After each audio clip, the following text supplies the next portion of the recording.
Yo, what is going on, guys? We are back today for another Alliance War video. Today we are facing off against the Matrix, a very good alliance, and so this was war number 10. So we have 2 wars left after this at this point, and I'm not sure, I think we are in 3rd at this point.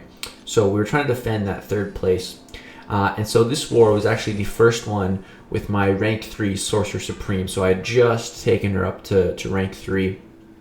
I think this might have been like my first fight with her at rank 3 as well. And so we're taking on path number 6, which I never take this path. It's been a long time. I think I've taken it one other time last season.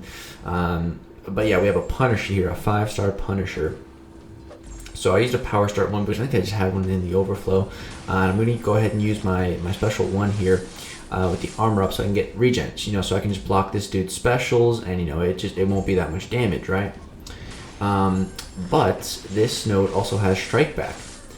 And I realized that after I used my first special, and it didn't register, and I used another special. I don't know why. The Aggression Fury started going up, and I used another special, gave it out 3. I'm like, fudge, this is not good. So I'm trying to get back as much health as I can right now through Adrenaline. And now we have that bleed on us. That bleed dealt a lot of damage. But yeah, I decked some of his L1 here, get a lot of regen on block right there. And dude, I'm just thanking my stars that I decided to take Sorcerer Supreme up to rank 3 when I did, because the extra health from a rank 3 is the most important thing, especially in Alliance War, man. That extra health saved me on this fight. If she was rank 2 when I did this fight, playing the exact same way, probably would have died.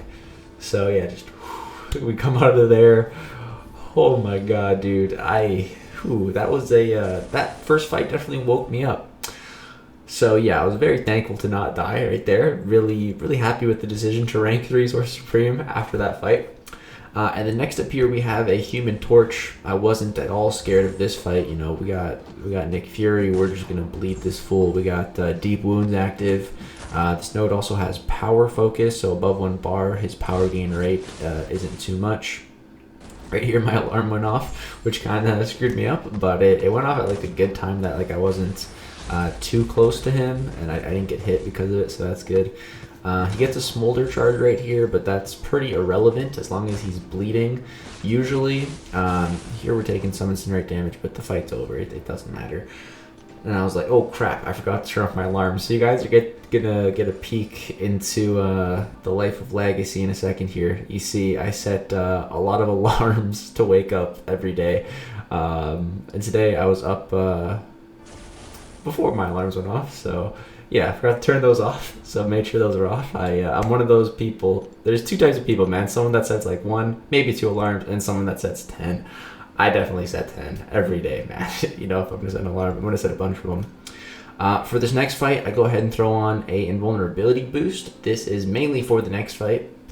But yeah, if it's going to carry over, I might as well use it on this fight. But here we're just facing a Sorcerer Supreme on defense. This node is heavy hitter, so if she uses a heavy attack, she'll go passively unstoppable. We won't be able to punish that, but we can just parry her freely, so it doesn't really matter. We trigger our Noble Flames here. I'm not sure why I threw that. Oh yeah, I threw that special 1 because this node also changes power.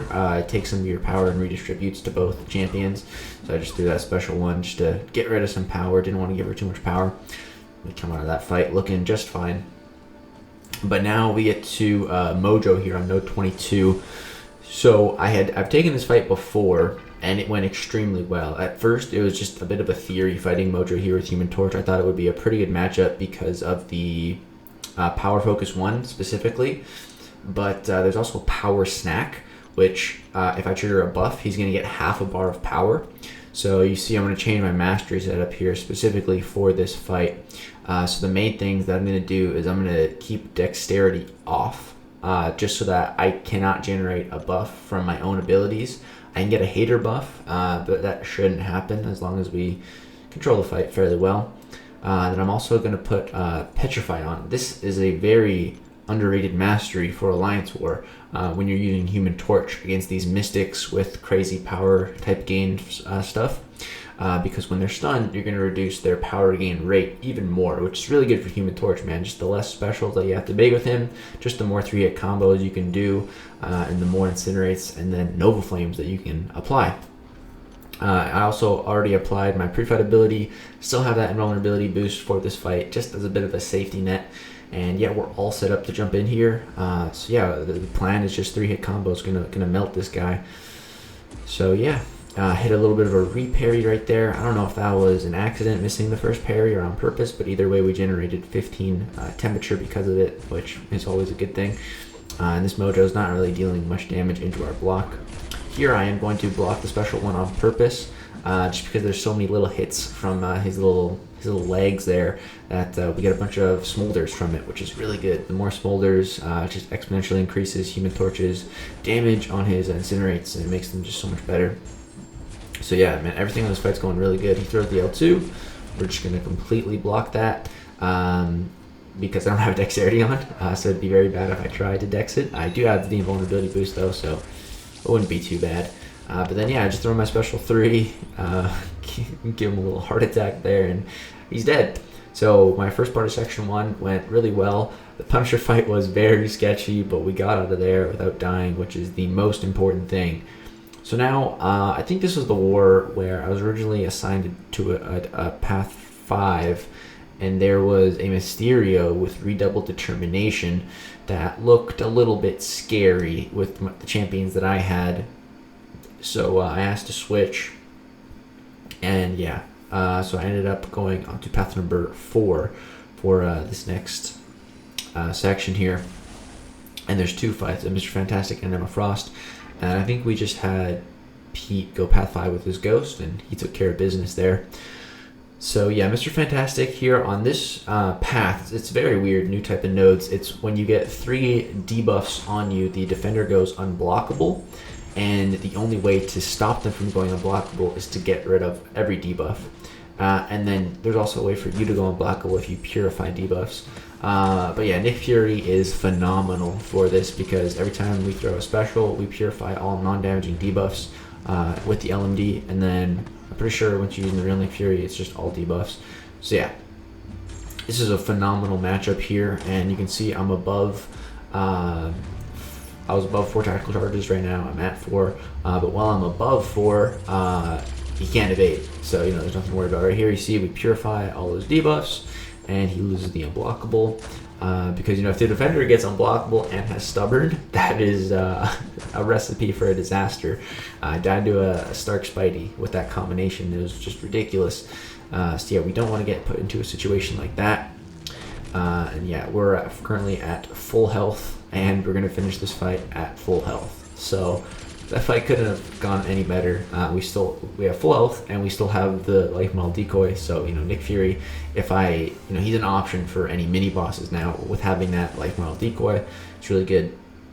I had to give Sorcerer Supreme here a couple of potions. As a rank 3, that's the really only downside of having so much health, is that it's a lot to heal back. So that was kind of annoying, but that's okay. I got that Power Start 1 boost. I thought it would be pretty good for both fights. For the Mr. Fantastic fight, just to get off an L1 so that he couldn't evade.